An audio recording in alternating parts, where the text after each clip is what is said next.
The forest, the dense treetops of trees that are close together, are seen from a bird's eye view, and the birds themselves flap their wings in awe, trying to get away as quickly as possible from where the events are taking place. And the reason for such a panic of the feathered ones were wolves, hungry beasts that were rushing after their new prey with extraordinary speed, snarling, helping each other, for they are all a huge pack. The brown-haired girl fleeing from predators was convulsively gulping air, trying to force her lungs to work for her body, for gasping for breath could take a person's life right now. Her legs no longer seemed to be under her control. Their main purpose was to carry her body as far and as fast as possible from danger. But the beasts were faster, and their paws were bigger. They were catching up with the prey, which the whole pack was about to divide among themselves. Meanwhile, the girl, excited and frightened, almost crying, wondered how, why, and in what way she had gotten into such a mess in the first place. All she remembers is walking outside on the most ordinary day and heading to store, then tripping, and eventually now running away from her death. She woke up under such circumstances and regretted that she had been lazy to scrimp today, but there was no time to explain what was happening. Only fear, which carried her deeper into the forest. The wolves were getting closer and closer. Of course, the girl had never been prepared for such situations, and it made perfect sense that the strength was already leaving the young fragile body. At one point, trying to get as much air into her lungs as she could, she slowed her pace, taking a step.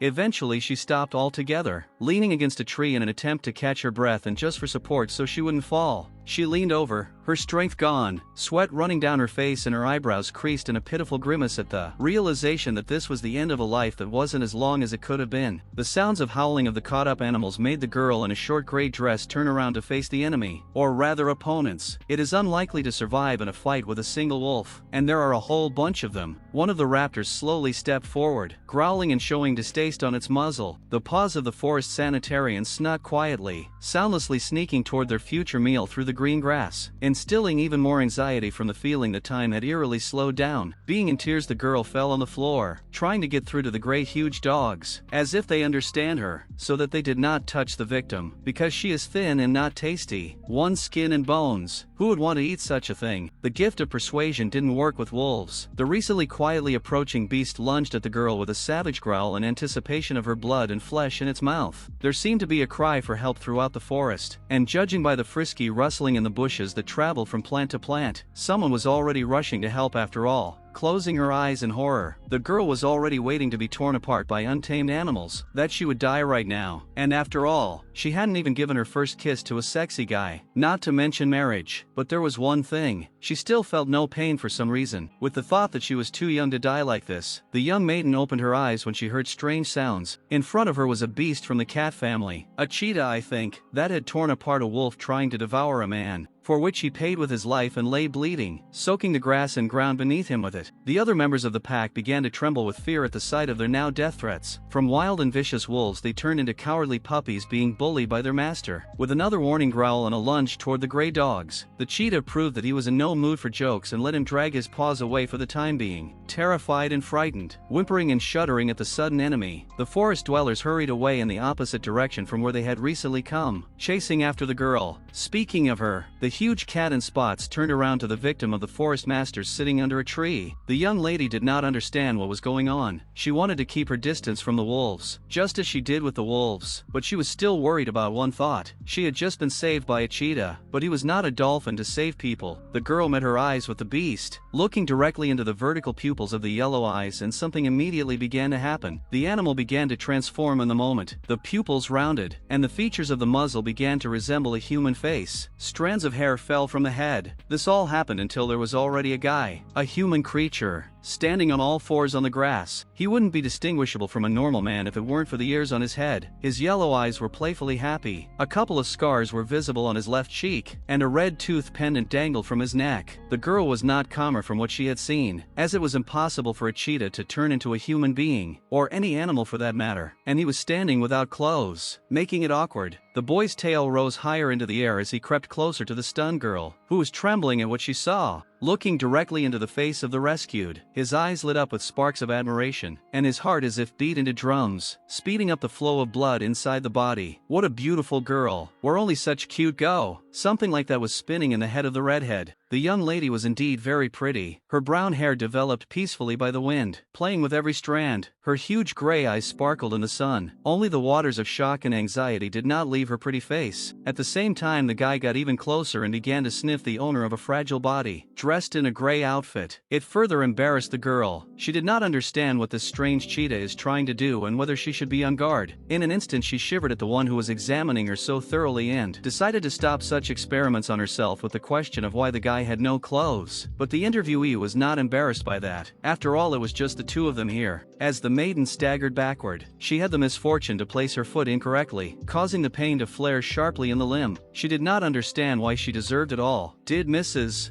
Luck turn away from her? She almost crying face landed on the floor, and the naked guy with a naive face could not understand what was wrong with the interlocutor. The girl, sitting on the grass, sobbed, begging to be told what was even going on and what was wanted of her. The pain was also cramping my leg, preventing me from relaxing, so I had to put my hand in to check it out. But this was not given by the half-cheetah. He crawled even closer, causing the gray-eyed woman to blush in embarrassment as she tried to politely thank him for saving her life and thus increase the distance between them. But the cat man wasn't going to do that. He was childishly smiling again, saying his name was Puck and he was from the Cheetah clan, hoping that in return the stranger would give the same information about herself. Immediately her companion got nervous, trying to think of an answer, but then she realized that she had to think it over. She still didn't know where she was, even though she was facing a good-looking guy with a bare torso and a kind smile. You still have to realize that if she said the wrong thing, she could be eaten. With a very important look, the girl brought her hand up, covering her mouth, closed her eyes, and gave out a stupidity in the form of a question as the guy himself thought, created some pathos in the atmosphere. Immediately, with the look of a playful kitten, the interlocutor began to suggest that judging by the cute appearance of the girl in front of him from the clan of foxes, but she refuted this guess, giving another chance to guess. Intrigued by such riddles, the cheetah began spewing out theory after theory, making it clear that there were still clans of peacocks, mermaids, tigers, bears, leopards, hawks, snakes, and monkeys. Immediately the girl clung to the last version, pretending to be a representative of the clan of monkeys, because these animals cause the appearance of man, so she will not cause anything suspicious. Puck immediately asked why the stranger was alone in the forest, because it was too dangerous for fragile creatures like her. But the girl began to lie that she had split up with her clan and gotten lost, so now she had no idea where she was. Believing the made-up story, the guy thought it was great news. Touching the head of the interlocutor declared that since she was a girl and he had found her, she was now only his. Such rules made the not real monkey man very concerned, and the liar became visibly nervous. Just then, with a slight lean forward, Puck transformed back into a huge spotted yellow cat and announced that he was taking the girl, whose name he didn't even know, to his clan. Immediately he slid under her feet and glared at her frightened face. Only the gray-eyed one wanted to object, so immediately stopped talking. She was lifted up. The girl sat shocked on the powerful cheetah's back, not yet realizing that it was better to hold on tight. They rushed with great speed through the forest. From such a fast movement in front of the eyes, everything swam. It was difficult to stay on the back of the beast and not to fall, and in the girl's head only guesses about what was going on here. As she moved through the sun-drenched meadows, she noticed how soft the creature's fur was, and it didn't seem to have any evil intentions towards her. Now she could only hope that nothing terrible would happen to her. The naked guy leaned against the embarrassed girl, making her cheeks blush even more red. His palm encircled his fragile arm, transferring her body heat. He touched his fingers to her soft flushed face, and his possessor asked with a tremor in her voice what he intended by such a gesture. The girl's eyes widened wide when already in his other hand was clutching her head tightly, and his lips uttered sweet nothings to the ear about how sweet she was, and that's why he had a thought for further action. Immediately, a liquid that felt unpleasant smeared across her cheeks, Puck's limbs already smearing the rescued mud tightly on her cheeks. This infuriated the liar, who had just claimed to belong to one of the clans as well, and the werewolf explained that she didn't want to be stolen by other hungry males like those wolves. The girl leaned into the pond nearby, the water rippling calmly in the breeze, reflecting her face, all muddy and even a little frightened. She dipped her hand into the river, in an attempt to draw water and remove this so-called mark from her countenance. Immediately her reflection was replaced by the silhouette of Puck, who declared with a kind of insanity that if the female of his choice now washed her face or tried to wipe off the dirt, the guy would scratch her face, making it so that she would remain ugly for the rest of her days. The girl was not on a joke at frightened, because if he has such a fiery temper, he really will do it. Immediately her eyes shone with a kind of sweet submission, and she promised that she would never do anything like that. This embarrassed the guy a little. skeptical, but since that was the case, he offered to go along, sitting on top of the beast, continuing her journey through the beautiful scenery. The girl was already thinking of a plan. Once they were in his clan, she needed to seize the moment and escape from him. Perhaps it was dangerous to stay near this strange man. The views that the eye of this lady lost in the woods was able to catch could have been envied by anyone. Their path lay through hands and mountains, green meadows and densely planted patches of trees. Entering the settlement on a cheetah, the girl sighed in admiration at what she saw. It was like being in a zoo, and the question of whether all beastmen were so beautiful popped up in her mind. All the guys began to pay attention to the newly brought pretty girl in their village, as if they had never seen a representative of the weaker sex before. The same looked at them with the recollection that she had read somewhere that the natives put paint on their faces to show their status and power. While all the beastmen were examining the stranger, the young lady noticed that Puck had more tattoos than the rest of them. With admiration that he was the one carrying her on his back, she thought that those drawings on his body might mean he had the most power. The men in the settlement began to whisper among themselves. They didn't understand where Puck had found this woman, why she was so dirty, noting that she was unmarried, didn't know if she had reached maturity, and marveled at her pleasant odor. Those stares made the girl nervous. She clutched the beast's fur with embarrassment. She wanted to fall through the ground, just so she wouldn't be looked at like that. What these creatures wanted from her, but she couldn't find an answer and obviously wouldn't get one. Seeing the reaction of his fellow creatures and how Puck's new property was reacting, the cheetah-like man growled loudly, showing whose girl was whose and who was in charge. And it worked. At the same moment all the gawkers pulled away and horror played on their faces. No one made a single sound out of stupor. Tension hung in the air, and many backed away, increasing the distance between themselves and the newcomers to the settlement. And then with a cry of fear they scattered, who, when wherever their eyes looked, they carried their feet away, giving them a hand. Some still had the courage to look back. There was already a huge circle set up with plenty of room in the middle for a cheetah with a girl on its back, which perfectly demonstrated who was running the place and who was the center of attention at the moment. Suddenly, the mud-smeared imposter heard a woman's voice, which she herself had not expected to encounter here, ordering the crowd of gawkers to disperse to the sides, clearing the way. The guys from the tribe began to shriek when they saw a few female silhouettes. It was some Eudora. Someone began to shriek about how beautiful this female was and such, and a smile of hope, relief and happiness flashed across the girl's face. Everything was fine. She would definitely find it easier to relate to girls. 3 women suddenly appeared in front of her. Their bodies were far from ideal, and their faces did not resemble the stereotypical beautiful faces of the fair sex. One of them, who was clearly the boss of the company, asked with a cheeky look where Puck had found this dirty stranger. Examining them more closely, the imposter was a little bit shocked whether all these people were definitely from the same clan, for the difference between the women and men was somehow too great. The girls have such big noses and small eyes, wearing tops, while having fat on their flanks, also being so self-centered. In spite of all these factors, bullied, any way you look at it, it's like an eyesore among the clan guys. It was totally unsurprising that Puck barely knew the girl he met and said she was beautiful. What a pity for men in this world. The cheetah only angrily stated that he had found this young lady when she was lost in the forest and now she was his girlfriend and everyone had better get out of his way. And it didn't look like the beast was joking, and the previous reaction itself spoke for the danger of this person. Leaving everyone with sagging jaws behind, the girl waved goodbye, while the inhabitants of the settlement loomed just as silently in an attempt to digest everything that had just been said. Immediately, the girl with short hair boiled up and shouted after her what a bastard Puck was. How could he be so rude to her? Because she was 100 times better than the one the guy had brought into the clan. She was supported by her so-called friends from behind, saying that their Eudora was the most beautiful girl in the world, and that in general he dared not talk about her like that, because he rejected her only because he was blind and would regret it. And Eudora herself only listened to these lies in a selfish posture. Near the cliff, in the middle of a forest landscape containing trees, greenery and bright grass, stood a small wooden house with a thatch roof, secluded from the surrounding nature. The building didn't look posh, not even middle class, but most likely for a settlement like this, with people who live more like a wild tribe, it's one of the poshest options. Inside was almost empty. A few sticks of bamboo, baskets and sacks, a wooden floor with a hole in the middle of the room. But the host was very hospitable. Pack, assuming his new companion was hungry, offered to roast some meat. He didn't forget to ask the guest about her flavor preferences, and the guest, sitting near the fire over which the carcass was spinning, asked what they were, and and the guy immediately replied that he preferred pine and sandalwood, and if she wanted something else, the guy would try to find something later. The imposter tried to guess her whereabouts from the facts she had just received, namely that the flavors depended on the wood with which the dish was cooked, and commented that she liked the flavors just as much, and then asked if rice was available. Suddenly, the face of the man turning into a beast changed, as if he had heard some forbidden word. Puck grabbed the girl's arm, switching to shouting, ordering her not to even think about it. The girl was frightened by such strange behavior. While she tried to tie up what was wrong with him, the guy had already explained that just because ladies liked rice, they men were dying of fatigue working in the fields. The cheetah can bring anything, but not this grits. The girl pulled her hand out of the strong palm of her interlocutor. If that was so, she did not need rice. Everything, just so he would not be nervous. She did not understand how beastmen can die from farming. Is it so dangerous for them? Puck stroked the girl's head with a sweet expression, praising her for her decision, but she sat there with a completely detached face, completely lost. Suddenly her eyelids clenched at the sharp sensation she had only recently forgotten. The guy sitting next to him asked what was wrong. The mud-smeared girl clutched at her leg, which was starting to hurt with renewed vigor. The leg in the white stocking was nagging and uncomfortable, which of course it shouldn't be. Puck took the small, Cinderella-like foot in his hand, which seemed larger. With consternation for his companion he looked at the limb, realizing it was injured, seemingly twisted. Then he began to apologize for not being able to keep the gray-eyed stranger from this pain and suffering, closing his eyes, already moving his lips to her leg in an attempt to kiss her. The girl was shocked by such an act, while also embarrassed, as if being transported to a completely different world. Her heart beat faster. The sky was clear. Only a couple of clouds floated slowly across the blue sky, and all this harmony was broken only by the loud banging of a fist against a tree. It seemed Puck's fist was coming down hard on the door. It looked like he was about to create a hole in them that way. The boy shouted at the top of his voice, calling for Huawei, the owner of this house, trying to see if she was inside. The girl who was being held in his arms just stared at the whole scene, not understanding why they were here. The door opened slowly, and from the room there was first an outcry about not breaking down the entrance to the house, and then a man with golden hair, the owner of which wondered what the urgency was. Immediately a girl fell into view, all shaking with pain, it seems, and with a pile of dirt smeared across her face. This infernal mixture had already had time to dry, cracked on my skin, and was starting to fall off in chunks. A horror-like emotion froze in his eyes, as if he had been electrocuted, causing him to break out in a cold sweat. Since this girl was injured, let Puck get her inside quickly. Once the pair were inside they could make out various sized jars around, dried herbs hanging on the walls, and in the middle of it all another humanoid beast in white robes and mantle. The blue-eyed healer began to spout theories with a thoughtful face about the wound on his face, and that was why his fellow had slathered it with mud. Had this fragile person been stung by bees? But those assumptions were quickly debunked after the red-headed kid was notified that his companion had a foot problem. Hai tried to examine the limb by touching it, but he could not do so fully, for the girl was in pain and cried out at the unpleasant feeling. Tears streamed from her eyes from the pain, making her face flush and her eyes dive. Puck gently turned the girl's face toward him, softly, as if gently enveloping her, asking her not to worry and to be patient for a bit. Everything would be fine. After all, Hai had studied medicine at the city's Beast University. The blonde closed his eyes and ostentatiously coughed to draw attention to himself, for he had a nuance. He asked the trauma victim to remove her stockings, because this element of clothing prevented him from rubbing the girl's legs to improve circulation. Of course their bearer agreed. She was ready for almost anything, if only the pain would subside and would not bother her anymore. In a slow motion, she pulled off the white stockings so as not to hurt herself more. A swollen foot with a huge blue bruise near the bone showed from underneath it. Immediately the blue-eyed doctor's face changed, not expecting to see such a thing. While the stranger didn't understand the reason for this reaction, a strange thought came into her head that she might have done something wrong. Suddenly the feet of these creatures, beasts turning into humans, looked completely different. She was afraid that the truth would come out and she would be asked questions she didn't even know the answer to, and she was sweating. But immediately it turned out that Holly was like this not because of stunned shock and horror, but from admiration for this leg, starting to immediately call it beautiful. The blonde moved closer to the foot, as if mesmerized by the tempting magic. Puck realized that things were already going in the wrong direction, and became nervous and protested, shouting for the doctor not to treat his chosen one in this way and not to look at her at all. The healer immediately apologized and retreated to his preparations, sitting down and pouring over some herbs in a huge earthen bowl. A strange plant, or rather a part of it, appeared abruptly in his hands, with which he returned to the patient. The girl, with a childish look and some caution due to apprehension, asked what the thing was for. He took the thing to cure the visitor. Just then, the long-haired man asked in surprise if the girl knew what it was, and then JVI burst into a lecture about how it's called golden root. It improves blood circulation and it's what makes a sore leg heal faster. Pak boiled over, too enthusiastic about it all, as if the doctor was flirting with his patient, and the girl in turn only quietly giggled, realizing what this wonderful medicine. It was ordinary ginger. Strange people here, how can ginger cure a bruise? Hai applied the spice to the spot that ached deafeningly. With this movement greatly annoyed Pak, who protested, reminding him that the blonde man must not touch his woman's leg, and demanded that he do everything himself. Such hot phrases embarrassed the girl in his arms. The doctor explained that he wouldn't allow such a thing to happen in case Pak did something wrong, and he had absolutely no other plans for the victim. Hai took a small piece of ginger in his hand. Then he put it in one hand and with the other began vigorously rubbing the root particle. Then carefully, gently, so as not to cause discomfort, rubbed it lightly into his leg. From such pleasant movements, touching her leg, the girl blurted out in tears of pleasure. Of course Pak was jealous. A grimace flashed across his face at the unwelcome sight. He shoved the blonde man roughly in the shoulder, preventing him from touching the stranger for even a moment longer. Then Pak reached down and set the girl on the floor, careful not to cause any more pain, then stated something the doctor did very simply, and he can do that himself, so there was no reason for the healer to touch his woman. Of course, JVI didn't like this tone of conversation with him and the fact that he was now a shadow in his own house, still trying to genuinely help, and now it was as if they didn't notice him and only enjoyed each other. The blonde reached his final boiling point and immediately issued a pointed remark that Pak couldn't do anything at all, and if he didn't want to cripple his lover, he shouldn't get in the way now. The girl only smiled sweetly. Her heart fluttered with happiness that two handsome men were fighting for her attention. They were so concerned with her well-being, and she already seemed to feel better about it. Pak touched his woman's feet and asked with a genuine smile about who was doing better, him or Hai. The other stood back and watched the circus, commenting on what a child his guest was. The conflict was unleashed by the generally accepted decision to simply do not focus on it. Red-haired guy asked the doctor about what he should do next to make his chosen one feel better. The interlocutor recommended to look at her condition tomorrow. Take the golden root, and as there will be free time, rub them on his feet. The girl on trembling legs decided to inspect the household of the blue-eyed man. In the corners were spread out bags of various herbs. Somewhere there was even a hot pepper. Here it seems to be considered a medicine. How strange it was to the stranger. These foods they don't have are not used for eating but for making healing remedies. It's all odorless until they are cooked. With an adorable emotion, the representative of the weaker sex looked at the doctor and asked him where he got all these medicines from, where they could be found. The blonde rubbed his head awkwardly, smiling, and offered to let the girl take them with her if she needed them that badly. But even here Pak found a reason for his unhealthy childish jealousy. He blinked away from each other, unseating the two communicating, displeasure red on his face, and then turned angrily to JVI, declaring that his woman didn't need things from him and the redhead could get everything himself. The doctor listened to this like the bird of a madman, and then reminded that the girl had already said that only Pak would be her partner. The blonde became uneasy. Who knows to what state such a feeling of jealousy could drive his interlocutor? Still, with a heavy sigh, the healer raised his head and looked already peaceful, without the slightest hint of conflict, only accepting the facts he had just heard. The girl stood staring intently at JVI. She could not understand whether she really liked him. How in this world everyone so easily falls in love with each other? The object of her thoughts did not try to look in her direction. The patient pointed out the food she wanted to take with her, wrapping the chosen medicines in a huge sheet. The doctor gave a certificate that all of them were not dangerous, except for one red one, which is referred to as red claw. You have to be especially careful with it. Do not touch it with your hands. If it gets in your eyes, it will be very painful. In fact, in his hands was familiar to us red pepper. The girl thanked JVI just as nicely, and advised that she knew just what the product of medicine in these parts was. But no sooner had the crumpled medicine sheet crossed to her hand than it was pulled out by someone else's fingers. The girl looked at her companion in surprise, a little even flinched at such a sudden movement. Pak, on the other hand, worriedly asked not to touch it. He would carry such a dangerous load, in his opinion, on his own. The girl smiled sweetly and agreed to this development. Since everything was ready, she offered to finally move out. The red-haired guy lifted her in his arms, touching her gently, to which his woman replied that she could walk on her own, since her leg had been fixed. Puck,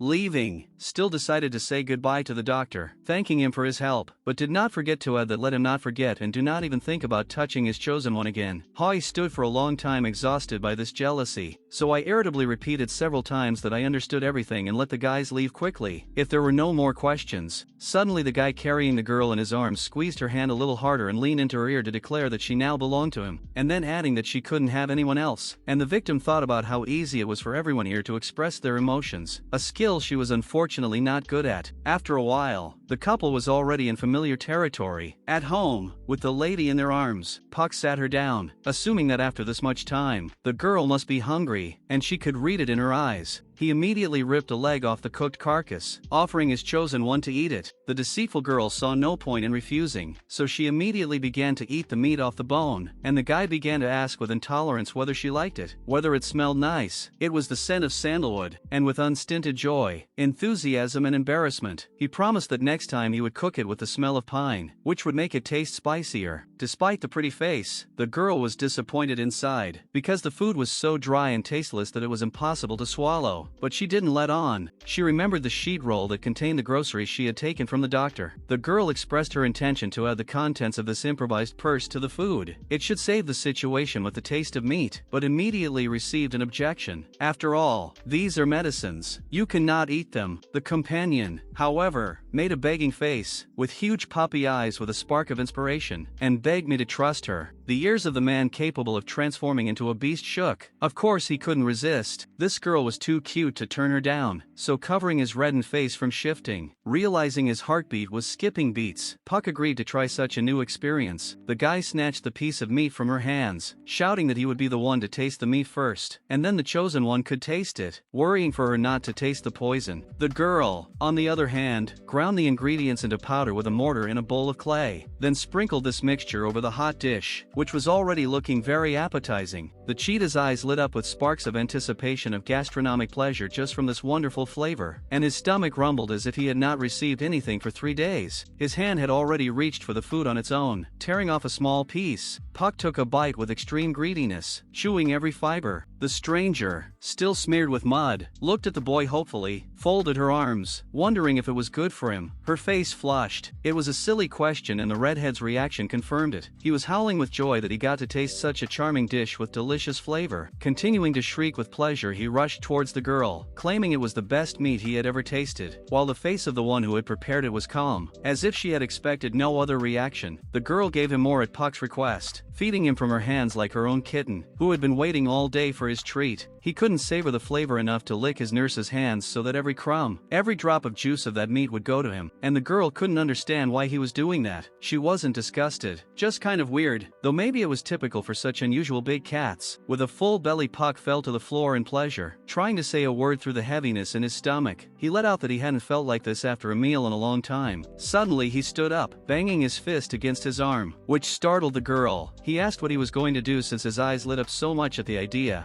The guy, however, quickly headed for the exit and turned around, throwing in that he wanted to hunt tigers to repay Hoi for the medical care. At the exit he turned into an animal, leaving advised the girl to rest at home while he was gone. She looked after him, still not believing her eyes that such a thing was even possible and how amazing it was. Lying on the floor, she began to catch herself thinking that she wished she could feel at home here. Her eyes began to slip. Of course, so much had happened lately. Already almost asleep on the soft fur pillow, she thought that she should take care of her life here before she went back. Another couple minutes and she was already sound asleep like a baby. The sun was burning down even more when Puck got home. About this he decided to notify the one whose name he still does not know, but simply calls a woman, still a few meters away from the house, shouting loudly, announcing that he had come from hunting. The girl reluctantly got up. She didn't realize how long she had slept, rubbing her eyes sleepily with her hands, but the time passed too quickly for her. Puck was in a good mood as always and decided to share his find that he had gotten during his absence. Accidentally stumbled upon this strange thing. He thought it might have belonged to his companion, so he brought it here. In his hands was a red bag with a gold clasp. The girl snatched it out of the guy's hands, thanking him for deciding to bring it into the house after all, her eyes shining with genuine joy, like a child on Christmas morning under the tree. Then she glanced at Puck, who was all embarrassed and turned his back to her so that the stranger wouldn't notice it. The imposter would have liked to inquire about his condition, but there there was a more important matter at hand. The girl started picking through her bag, throwing all the things away, looking for something specific, humming some kind of tune to herself. She pulled out of their pink panties with a bow on the front. She never thought that all of these things would come in so handy someday, and she would be incredibly happy to see them. Puck took the underwear away from her and began sniffing it, asking her what it was. He hadn't seen such a thing before, still referring to the owner of the item as a woman. The girl, naturally, from the knowledge of what this thing was, blushed and an awkwardness and stupor froze inside her. Realizing that she had already given too much time to looking at the pink panties, she took them away with a sharp movement and began to resent it, turning the topic to the fact that her name was Bai Jing and there was no need to call her a woman. You could just call her Jean. With a catching smirk, Puck repeated the word again, as if savoring every letter and sound. Then he brazenly approached face to face and as if singing a sweet song about how the girl's name was more beautiful than all the other females of the 3 major clans in Beast City. Jean did not expect to hear such a thing and was amazed at such a compliment that she was embarrassed. Pac began to embrace the chosen one, pressing her harder to himself, promising that he would take her to the city as soon as he had a chance. The guy wants everyone to see how beautiful his woman is. The girl was frightened by such pressure and began to push him away with her hands. Then she suddenly wondered what the city of beasts looked like, and she put the question straight. Puck,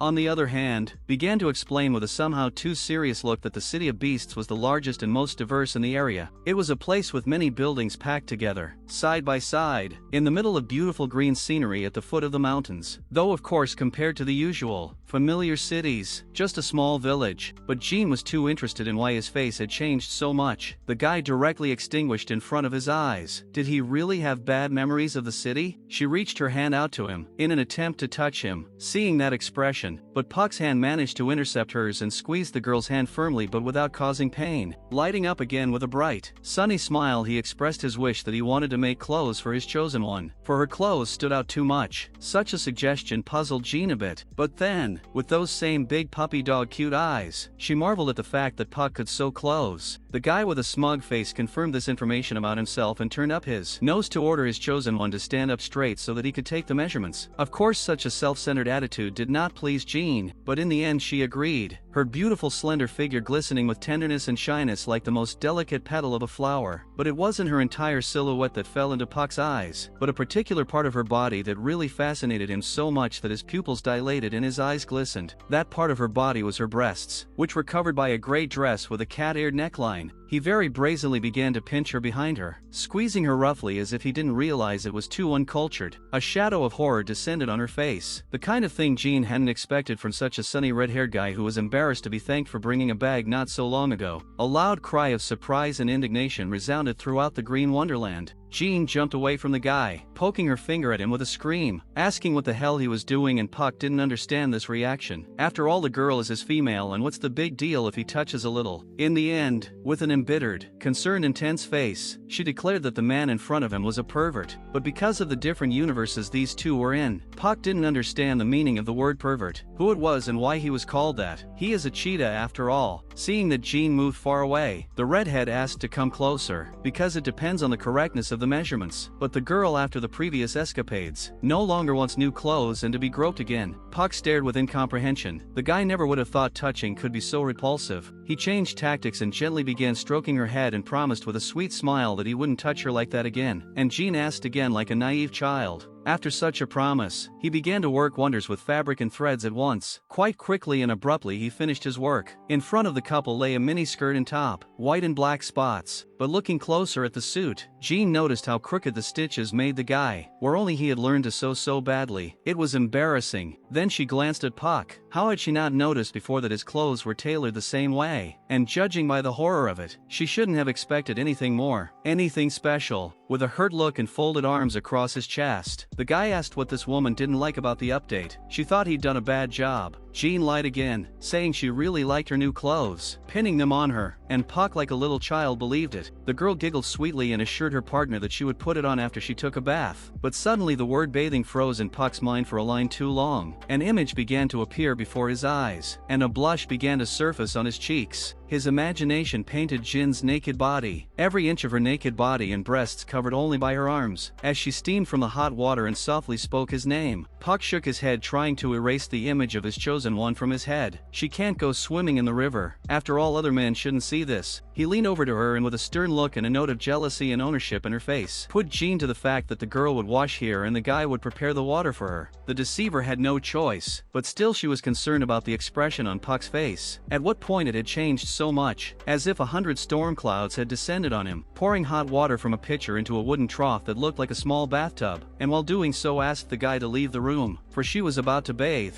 The red-haired Cheetah, however, pouted his lips at this request and reminded him that they were nowhere near each other and even had to bathe together. But that was no reason for Jin. Puck still has to leave, and since he doesn't do it on his own, the girl herself will push him out of the house like a stray kitten. Slamming the door shut, she began to squirm all around, for her eyes had gone dark and she had to get used to this environment for a while. Puck's girlfriend was frightened and wondered with a shocked look on her face what her companion was up to, for the room had become so dark that she could not see anything. A guy stood outside the door with a satisfied face and a grin to his ears. Thanks to this course of events, other males will not be able to see Jin's body and advised her not to sit too long in the water. If it became cold, the girl could get sick. Still covered in mud, the Cheetah's chosen one put 2 plus 2 together in his head and thought that since that was the case, he couldn't see anything either. With the thought that Puck shouldn't see all this, she pulled off her dress, pulling it down over her head, exposing her stomach and breasts. After not the most comfortable and long bath, but still enjoying the cleanliness of her own body, Jin rubbed herself dry with a towel, gently drying her skin. But she didn't even realize that a guy was passing by outside the window and had a chance to look at her naked chosen one. If at first his pupils were normal, round, then in an instant his eyes began to sparkle as if seeing something fabulous. Immediately his eyes became feline with narrow black pupils. The sparks in his eyes began to glow even more. His heart beat faster, blood ran through his veins with new speed, and the reason for all this was a woman's body. Beautiful, slender, well-groomed, fragile. Which one wants to protect? Which one wants to possess? Completely naked and with only hair covering her breasts, the house by the bluff stood just as quietly in the midst of green nature. Everything hovered peaceful and secluded with flora and fauna, but now a tense atmosphere hovered among its inhabitants. Puck stood at the window and watched Jin, her pulse racing, her body shivering lightly, her face flushed with embarrassment and her jaw slack. That's what it was like to be attracted to a female. But then Puck realized something and was so startled by what had hit him that he froze in place. Grabbing his head, he concluded that after what he had seen and what he had felt, was he too going to go nuts over the female like everyone else, becoming possessed? Meanwhile, Jin tensed up. Goosebumps crawled up her back and her intuition was creating a sense of uneasiness due to the expectation of something unpleasant. She crossed her arms on her chest, covering her. Suddenly she turned her head behind her bare, frail back, her hair a light canvas to the movement of her head, and anticipation frozen on her face. And then Puck realized what had just happened, that right now a completely desperate situation would happen. It made him blush and his breathing became heavier and more monotonous. And he was right. The girl screamed loudly in her thin voice about this pervert seeing everything. She tried to hide in the water, sinking down there, splashing liquid all over the floor. To avoid talking about it all, the cheetah literally decided to run away, transforming into his cat form, moving farther and farther away from his own home. During his escape, he kept thinking about Jin, how attractive she was. His state of mind while looking at her naked innocent body, he had never seen such a beautiful girl before. Such beautiful features. It takes his breath away to remember her image. After overcoming a huge distance, he plunged into a huge body of water, without a second thought. Or rather, he managed to come up with this plan on the way here. The sun played beautifully with the waves created by the cheetah. Nature seemed to whisper about the beauty of everything around him, including Jin's beauty, which Puck forced himself to forget about. Thought he needed to calm down, relax, take it easy, not think about the whole situation. The guy floated out, gulping air with his mouth. After such a sharp swim, he tried to catch his breath, to get his breathing back to normal, but his blush gave him away. The embarrassment wouldn't go away, and burned his cheeks. Standing knee-deep in water, he squeezed himself, especially in the groin area. He was nervous, because he realized that it was impossible to get away from this situation. Changing into her new look, Jin folded the old dress, carefully creasing each fold. In fact, inside she was anxious at how naive she was for being so oblivious to the fact that cats could see in the dark. She clutched the old clothes to her face in excitement, ruining all her efforts to fold them. Her cheeks were red, and she wanted to squeeze her eyes shut because she felt like she was going to burn with shame. Eyes wet with tears that suddenly rushed from the depths of her soul, Jin wished she could crawl under a rock like a cockroach and never come out of there. That moment was ruined by the sound of the door opening. A pair of feet quietly stepped inside and a familiar voice was heard. Puck's voice announcing that he was already home. His face was carefree and happy as if nothing had happened and no one had seen anything. This couldn't be said from the expression on Jin's face, who was boiling with anger right on the spot. To remove the awkwardness of the moment, he rubbed his head, coughed, and suggested that we go to bed, since it was rather late, exhaling heavily, letting it all down. Not starting a conversation about the whole situation, the girl simply inquired about where she was to sleep tonight. Puck picked her up in his arms and carried her to a makeshift bed, seemingly made of hay, gently lowering the chosen one onto the bed, bragging that he had made it himself, asking if she was comfortable, because it was very soft. Jin turned her back to the guy, but immediately his hand touched her shoulder, causing a slight stupor, which was short-lived, for the girl's body was immediately turned to face her, and to her indignation and questions as to what Puck was doing, was answered that it was simply that the male wanted to arouse her feelings for him and needed to work on that. But he moved closer to Jin's face and asked her not to worry. The time for breeding had not yet come. He said such things in such a calm tone, enveloping every cell of his partner's soul, but the girl still had enough sense not to fall for such treatment of herself. She began to shove Puck away, sending him away, because she would not tolerate such phrases in her direction, but the guy did not seem to be hurt by it at all. Despite the cheetah trying to squeeze and hold her beloved, Jin began to turn from side to side, tearfully throwing a tantrum, and with that fidgeting she caused a completely different reaction from her partner's body, namely arousal, which was a new problem for Puck in this situation and caused embarrassment. All red, he pressed himself closer to Jin, not letting her make another move, which surprised the girl very much, his breath hot against her ear. A not-so-loud shout came from the thatched-roofed cottage that alerted that things beyond the understanding of normalcy and its inhabitants were happening there again. Now Jin, in a complete stupor of shock and embarrassment, had to listen to a request from Puck not to fidget, because he was having a very hard time restraining himself when she moved, rubbing against him, but the girl was already in tears and completely red. Stammering, she asked again, recalling that the redhead had promised that they wouldn't do it, to which the guy had only agreed and he would keep his promise. But regardless, the lump in her throat stiffened at the thought that one part of his body was now touching her too obviously after all, and it made her pupils flutter. Puck tried to calm down and thus calm Jin as well. He asked to ignore it and still try to sleep, but the anxiety inside the girl was still not going away. Now she was a hostage in his arms as well. The deceiver still closed her eyes, adjusting for a sound sleep, but still, from such close contact, her heart was pounding like crazy. When morning came, the sun launched its warm rays into the window of the house, and a light breeze brought the petals of the plants there, creating a wonderful, romantic picture that one would like to enjoy for a long time. But Jin had no time to enjoy this beauty. She had just woken up after a nearly sleepless night that made her whole body stiff. She tried to open her eyes, completely tired. In one position they slept all night, for the girl was afraid to move, so as not to provoke the male in the snare of his embrace. Meanwhile already Puck woke up, but the anxiety that had almost passed was replaced by the sharpness of a new shock when he touched his tongue to her neck, licking it, behind her, between her hair. This really startled Jin. She had never experienced such feelings before. Moreover, it couldn't fit in her mind in the sense that it was being done by a person who barely knew her. All red with embarrassment, she screamed that she was tickled. The girl put literally loud question why Puck did it. The culprit of such emotions, still with a sweet expression on his face, did not strain over the answer. He assured that the skin of the chosen one was so delicate, and he did not understand why such a move of his made Jin blush. The girl didn't hear it. She yelped in shock, seeing Puck naked, and immediately with an even greater blush asked him to get dressed. He obediently stood up, pulling on his clothes and glowing pumped-up body parts, deciding to go get more dirt to mark the girl. She shouldn't go outside without it. Offended, Jin spoke up about how Email just wants her to look ugly, so she could offer a compromise and settle the matter differently. This suggestion interested the cheetah, so with unconcealed attraction he did turn to the girl. She took the mirror that Puck had brought in her bag and used the eyeliner to apply freckles to both cheeks, carefully exposing each point and trying to make it look as natural as possible. Setting the mirror aside, she looked at the cheetah in human form and asked how he liked the result of his not-so-long work. That one was so happy that his tail wrapped up into a heart shape. She had done great. Now Jin was ugly enough to be ignored. The girl took another look at herself and accepted Puck's position, decided that now she looked like like a simpleton. Now certainly no one would pry. And her mood worsened. After everything was done, Puck pulled Jean behind him. After all, everything was fine now. There was nothing to worry about anymore. He decided to show her the human beast village so she would get used to this life already. As they walked through the streets of the settlement, the couple attracted a lot of stares. All the gawkers were whispering. Recognizing the girl that Puck had brought, they began to discuss her appearance. For example, the fact that she was too pale. But the males also said that she also had a good figure, which was doubly offensive, because her face in their opinion is not oddie. Jean looked around. She didn't give any sign, but she was still nervous. After all, there were so many unfamiliar beastmen. She was a stranger here, so it would likely be difficult to make friends. And then she beheld the girls going about their business. She needs to get acquainted and make a good impression. She immediately reported back to Puck that she was going to leave him to go meet the fairer sex. The girl approached the women with baskets full of flowers, one of them holding a wreath. They chatted about something until the newcomer to their village interrupted with her greeting. Immediately, with great hope of success,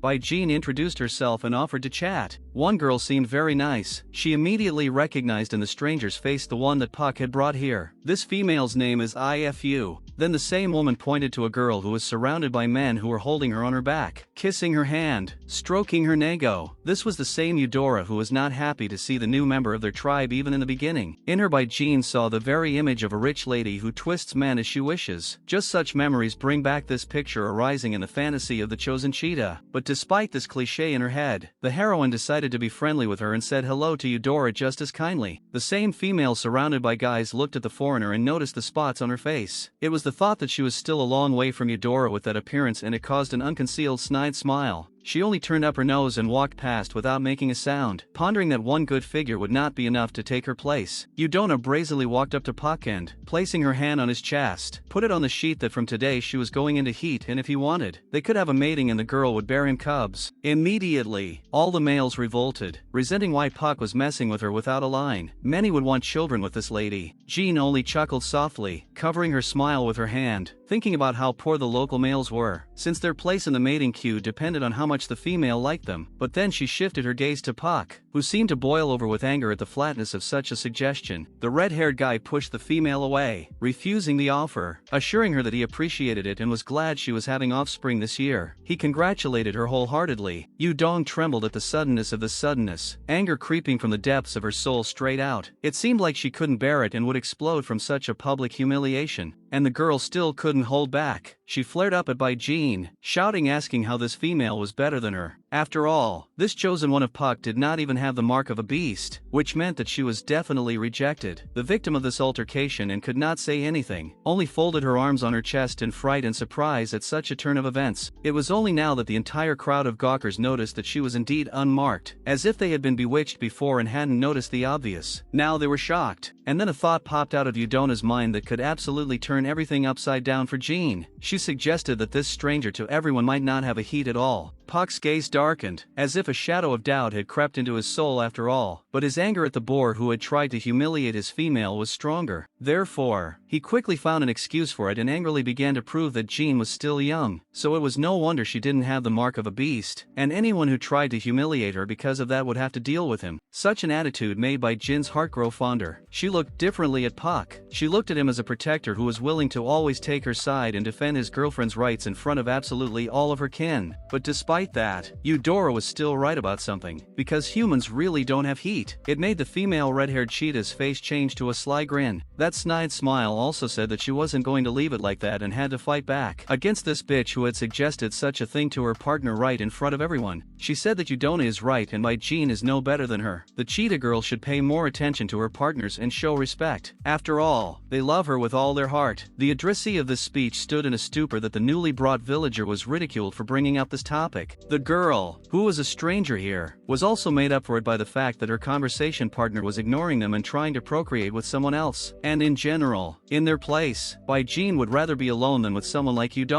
The males of the village looked with admiration at the one who was making such a marvelous and bold speech. They thought it would be wonderful if they could have this woman. Yu Dong understood everything, and after seeing the men's reactions, she had already completely settled in her mind that this simpleton wanted to shake her authority, but she lacked cunning, so she snapped like a bad girl and said everything straightforwardly, namely that Bai Jing just wanted to gain popularity among the males, but if she didn't have children, no one would want her. At this time a long-haired doctor came up to them and was already delving into the middle of the conflict with interest. A healer in white robes cried out in the middle of the crowd that he needed. Yes, so much so that everyone took notice, and now the question hung in the air as to what was going on in the first place. Holding a basket full of greens behind his back, he, flashing his blue eyes, moved forward with a lecture that love between a man and a woman is not only mating. With embarrassment, he rubbed his chin, holding the opinion that the blonde still wanted to be with Bai Jing, even if she couldn't have children, would even be very happy. The girl he was talking about looked at this acquaintance with incomprehension, her eyes very rounded with surprise, and her cheeks lit up with a blush, her mind unable to comprehend everything she had just heard. Pak, of course, did not accept such a stance. After all, his female belonged to no one but him, and the redhead did not care at all if Bai Jing could not have offspring. A real war was about to break out since there was already a skirmish for this lady's heart. With anger, Pak was aggressively proving that Huawei's feelings didn't matter. The blue-eyed blonde only ignored this statement, looked at the perpetrator of this argument and said that the girl could come anytime. If she suddenly needed medicine, let her feel free to do so, and then he added that he would not demand any payment for them. Of course this arrangement of events annoyed the fellow, on whose nerves it must have worked, that it seemed as if his veins would soon swell with anger. But Pak wasn't going to give up. He put on his cheerful mask again and asked his chosen one to score on Hai, and that the redhead also knew the taste of these herbs, and if the girl wanted, he would go and find everything he needed. Bai Jing was fed up with it all. Why did everyone think she was infertile in the first place? She pouted and propped her cheek up with her hand. Was it really all just because she wasn't in heat? Suddenly notes of a wonderful aroma reached Pak's nose, which he tried to capture as strongly and for as long as possible. Then he stepped closer to his female, pulling his hands to her body, declaring that the girl's scent was incredibly seductive. And you could believe it, because the guy was coming his breath. Bai Jing realized what the matter was and was slightly embarrassed at the thought. What a bad timing. She approached Pak, asking him to go home as soon as possible. Her face was anxious, and the boy did not understand what was the matter. What was the reason for such excitement of his companion? But it seemed to be too late. Jing sensed this and became even more nervous. There was already blood running down the inside of her thigh, and the girl tried to cover herself with her hands. Of course nothing worked. It was too noticeable a nuance. Those who had seen the phenomenon first had already reacted to the event and had managed to spread the word that this female was going into heat. Of course the most shocked of all was Yudon, whose claims had just been shattered by her menstrual cycle. Bai Jing collapsed onto the polo, crossing her legs so as not to show any more blood and cursing her body that this was happening right now. Pak reached for his chosen one to the screams of the crowd, who realized that this woman was capable of bearing children after all. The red-haired guy lifted the girl in his arms and with a rapturous look was ready to shout to the whole world how happy he was that his female was in heat. The lady herself could only accept everything that was happening with surprise. At the still somewhat repeated phrases about heat, Jin's cheeks flushed. So much attention due to a normal biological process that was just as usually glossed over in a society familiar to this individual. Breaking his head, laughing with excitement, he rushed away with the girl in his arms, leaving the crowd of onlookers to continue to look at them, or rather them in their wake, and spread rumors and discuss the whole situation. This, of course, hurt Yudong the most, who was boiling with anger, and the reason was understandable. While her friend tried to tame this fervor by saying that Bai Jing had just joined their clan and they should be kinder to her, so the female should hold back her aggression. The same in response only knocked the basket out of the hands of her counselor, sniggering and assuring that her acquaintance did not understand anything about it. Her eyes filled with rage, a desire for revenge and aggression, and she promised to give Bai Jing a fun life. Figuratively speaking, of course. Already at home, Pak said that things are going just fine. Just wait for the end of the cycle, and they can already start making babies. It shocked the girl. It turns out that here the possibility of getting pregnant depends on the menstrual cycle as well as on Earth. Lying on the makeshift bed, cornered, she tried to turn away with the fact that she was too young and having children would be very hard for her, until the shadow of her man loomed over her. Pak on the other hand didn't understand why Bai Jing was so worried. After all, a heat mark meant that Nell was already an adult, and such a reaction was very disturbing to him as well. After saying that, the young lady wondered, because she had her first cycle at 13 and it just didn't fit in her head that they were having offspring that early, so she decided to ask the question straight out. What time the women here had their first heat and how often it was. Unsuspecting, Pak replied that it all started at about 15 or 16 years old, and that the cycle itself lasted somewhere around 5 years a year. Hearing this information, Bai Jing became saddened. Only 5 days a year. How envious she was of the females in this world. And then the red-haired guy began to understand, and so he asked why his chosen one was so interested in this. Is not it the same in their clan? And then the interlocutor fell into an awkward stupor, realizing that she was spilled. And then Jean said that she couldn't go without pads these days, and she was worried because there was nowhere to get them. But Puck solved this problem. He brought a basket of cotton, explaining that women always ask their partners to bring some on such occasions. Turning into a cheetah, the guy began to caress, twitching his tail from side to side, kicking her with his paws, and with all this he was asking for praise, trying to get the attention of his companion. This didn't make Bai Jing very happy. What an infestation Puck was. So annoying, lovey-dovey and self-centered. Still, she thanked her rescuer and gave him a gentle stroking of his muzzle and head, giving the big cat a sense of specialness and importance in the pair. After skipping a couple of meters quickly, the guy put the fact that he was going hunting, and advised his woman to rest properly until her soulmate returned. Annoyed, Bai Jing did breathe a sigh of relief as Puck was glad for the usual caress. But moving away from this situation, she finally listened to herself and realized that she was exhausted, and it was very good that there was such a simple solution to the so-called flowing problem. After a while the cheetah returned. If you stood outside you could see steam coming out through the thatch on the roof as if someone was burning something. Finally lining the cotton, the girl felt much calmer. Adjusting her skirt, she couldn't help but notice the smell that had already spread to every corner of the small house, and immediately reacted by shrieking to her cook what a pleasant smell, with the hope of tasting this deliciousness. In front of her was an appetizing meat on bones, which beckoned to eat not just one bite, but to swallow absolutely everything on the plate. Already chewing one of the pieces, Puck said that the reason he was cooking like this was because Bai Jing was in heat and needed to eat well so that the offspring would be born healthy. This the girl already realized, but still one question remained unanswered: why the guy himself is so full. To which Puck replied with a grin to his ears that he needed strength too. Cubs make two. To this the reaction of the chosen one was expected. It was a stony face that did not like such an answer. It became very awkward and even embarrassing for him, whether he was thinking about anything else or if he even had the state to think at the moment. At this point she just couldn't take it anymore and snapped, screaming about how she didn't want Puck's offspring. And in fact, if that was all he wanted from the girl, let him just send her back to the forest. The cheetah's face darkened. Disappointment played in his eyes. He asked if Bai Jing hated him so much that he wanted such a thing. The girl on the other hand started to deny, not expecting the guy to understand her in this way. She is very even grateful to him and she likes the man too. However, she doesn't think they have reached that level in their relationship yet to raise common cubs, and Puck wants to force the woman to do so